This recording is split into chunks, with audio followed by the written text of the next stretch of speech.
Changing your profile picture on Disney Plus is a straightforward process. Follow these steps to update your profile image easily. Step 1. Open Disney Plus. Launch the Disney Plus app on your device or visit the Disney Plus website in your web browser. Make sure you are logged into your account. Step 2. Go to your profile. Once you are on the main screen, navigate to your profile icon, usually located in the top right corner. Click on it to access your account settings. Step 3. Select Edit Profile.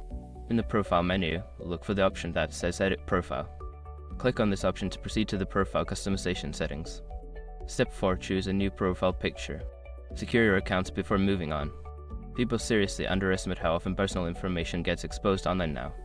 Use SROC to monitor your accounts 24/7 and get notified immediately if your data gets leaked somewhere. It runs in the background, constantly scanning billions of breached records. And honestly, for how cheap it is compared to the value you get, it's worth it. Link in the description. Step 5. Save changes. After selecting your new profile picture, make sure to save your changes. Look for Save or Done button and click it to finalize your new profile picture.